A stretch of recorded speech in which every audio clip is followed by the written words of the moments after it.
एक मुसलमान था पूरे दुनिया में, उस दिन भी इस्लाम खतरे में नहीं था।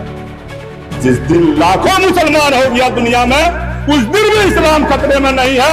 आज भी इस्लाम खतरे में नहीं है, कल भी इस्लाम खतरे में नहीं रहेगा।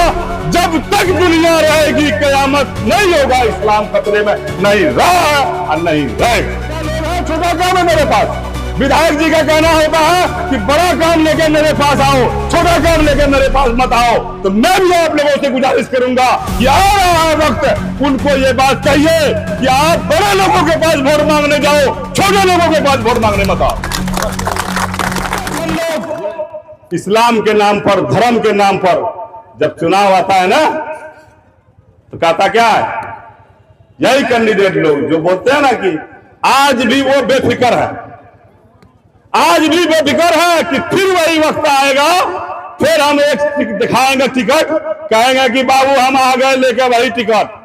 सब आदमी पागल होकर के फिर हमारे पीछे चला जाएगा, वो उसी खाम ख्याली में। मालूम है जब चुनाव आता है हर 5 साल पर, माफ कीजिएगा उलमाए कराम भी यहां बैठे हुए हैं, जो हकीकत है मैं बोल रहा हूं, जो मेरे दिल में है मैं बोल रहा हूं, हर 5 साल पर इस्लाम एक बार खतरे में आता है। वो कब आता है? जब इलेक्शन आता है। जब इलेक्शन आएगा तो वो आएगा, लोग बोलेगा क्या कि इस्लाम खतरे में है बाबू, सब आदमी एक तरफ चलो। अब बोलिए हो, जिस दिन एक मुसलमान था पूरे दुनिया में, उस दिन भी इस्लाम खतरे में नहीं था। जिस दिन लाखों मुसलमान हो गया दुनिया में, उस दिन भी इस्लाम खतरे में नहीं है।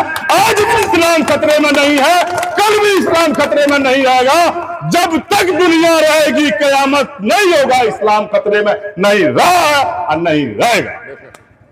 लेकिन ये चुनाव लड़ने वाले लोग कहते हैं कि इस्लाम खतरे में है 5-5 साल पर, और उसी खाम ख्याली में हम लोग, क्योंकि गांव के लोग हम लोग मासूम होते हैं, जज्बाती होते हैं, तुरंत हम लोग अपने जज्बात में बह जाते हैं।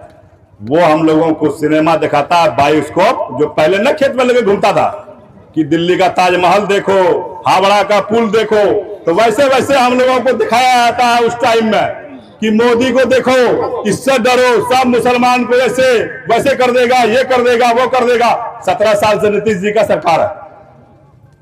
बोल दीजिए एक आदमी भी कि किसी मुसलमान के साथ कुछ हुआ है क्या? बोलिए भाई, कुछ हुआ है? नहीं हुआ। लेकिन 5 साल जब होगा ना, पूरा अभी चुनाव आएगा तो हमारा इस्लाम खतरे में चला जाएगा। ये कौन करता है? ये यही नेता लोग करते हैं। तो हम लोग जब तक इन सब चीजों को नहीं छोड़ेंगे, हम उनको पूछें कि इस्लाम तो खतरे में है या नहीं है, वो अल्लाह की मर्जी, भगवान की मर्जी। तुम अपने बारे में बताओ कि विकास खतरे में है कि नहीं है, तुम खतरे में हो कि नहीं, हम खतरे में है कि नहीं, तुम बताओ पहले। उनसे हिसाब लेने की जरूरत है। आपको पता है, आप एक मेंबर को चुनते हैं, एक मुखिया को चुनते हैं, एक सरपंच साहब को चुनते हैं, एक समिति साहब को चुनते हैं। जब चुनाव आता है 10 बजे रात तक मेंबर साहब आपका घर नहीं छोड़ता। बोलिए सही बात है ना? 10 बजे के बाद जब हुआ, समिति साहब शुरू किया, 12 बजे तक वो ले लिया। जब समिति साहब चला गया, उसके बाद 12 बजे के बाद मोटका पार्टी मुखिया जी, तब मुखिया जी आया। आप वो भर रात में सुतने देगा आपको, पूरा रात बाबू नहीं सुतने देता। हम लोग भी नहीं सुतने देते, जो सही बात है। घरवैया परेशान, अंदर अंदर बेचारा गाली बोल रहा है कि साला जाता क्या नहीं उठ के, अरे वोट तो ज्यादा तो रहे हो, जा नहीं हो, अरे रुका नहीं, गप उठा, इसलिए बैठा रहता है कि दूसरा मुखिया ने पहुंच जाए। फिर तो 5 साल वो कि कोई न कोई जीतता है, चाहे वो मेंबर साहब हो, चाहे समिति साहब हो, मुखिया जी हो, सरपंच साहब हो। 10 लड़ते हैं, कोई एक जीतते हैं। 5 साल वो आपके बीच रहते हैं, दुख सुख हर मामले में हमेशा वो आपके साथ रहते हैं, कोई कम कोई बेस, लेकिन रहता जरूर है। अगर 12 बजे रात में भी खोजिएगा तो वो मिलेंगे। लेकिन वही बेगर मांगे हुए जिनको हम वोट दे रहे हैं, उनको सुविधा देखिए, सरकार गाड़ी देती है, सरकार बॉडीगार्ड देती है, सरकार 2 लाख तनख्वाह देती है, सरकार घर देती है, सरकार बावर्ची देती है, सरकार उनके खाने का भत्ता देती है, आने जाने का भत्ता देती है, एक साल में 3 लाख किलोमीटर ट्रेन का टिकट देती है, सारा सुविधा। हारने के बाद फिर उनको जिंदगी भर पेंशन भी देती है। ये कैसे होता है? ये आपके हमारे वोट की वजह से होता है। तो एक सरपंच साहब, एक मुखिया जी 3 महीना, 4 महीना, 6 महीना आपका माटी खिया दिया अंगने का, तब एक तो वोट लिया, अब मिलने को कुछ नहीं।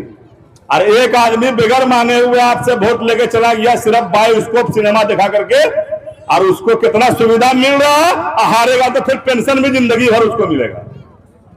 अब मालूम है, जब हम लोग गरीब लोग वोट देके जिता के भेजते हैं उनको, और उनके पास अगर कोई काम लेके हम लोग चले गए, तो हम लोग जैसे लोग हैं वैसा हम लोगों का काम क्या है? जमीन का मोटेशन नहीं हो रहा है। काम क्या है कि डॉक्टर क्या बच्चा को लेकर के गए, हॉस्पिटल में भर्ती नहीं ले रहा है, कह रहा है प्राइवेट में जाओ। काम क्या है? गाड़ी लेके अररिया गए, बच्चा गया दवाई लाने के लिए, चांदनी चौक पर पुलिस पकड़ लिया, बोलता है हेलमेट लाओ, कागज लाओ, ये लाओ, वो लाओ। वही आपका एक काम है। कभी कोई मामला एक्सीडेंट हो गया, डॉक्टर नहीं पूछ रहा है, वही है आपका काम। तो यह काम लेके जब हम लोग मान नहीं किया जाएंगे, तो उनका कहना होता है कि बड़ा बड़ा काम लेके आओ। आप बोलिए भाई, इसमें से कितना आदमी बड़ा हो? अरे हम लोग सब छोटे आदमी है ना, तो काम भी तो छोटा ही होगा। हमारे पास न ट्रक है, न फैक्ट्री है, न कारखाना है, तो हम बड़का बड़का काम कहां से लाएंगे भाई? बड़ा बड़ा काम हमारे पास है? हमारे पास तो यही छोटा काम है। हम छोटा लोग हैं, छोटा काम है मेरे पास। विधायक जी का कहना होता है कि बड़ा काम लेके मेरे पास आओ, छोटा काम लेके मेरे पास मत आओ। तो मैं भी आप लोगों से गुजारिश करूंगा कि आ रहा है वक्त, उनको ये बात कहिए कि आप बड़े लोगों के पास वोट मांगने जाओ, छोटे लोगों के पास वोट मांगने मत आओ।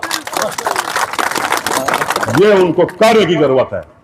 जब तक आप कहेंगे नहीं, उनको एहसास नहीं होगा और आपको कोई पूछेगा नहीं। इसी तरह हमेशा हर 5 साल पे आप लोग को बायोस्कोप सिनेमा दिखा दिया जाएगा, और आप लोग बगैर मांगे हुए वोट डाल दीजिएगा, तो कोई आपको पूछ।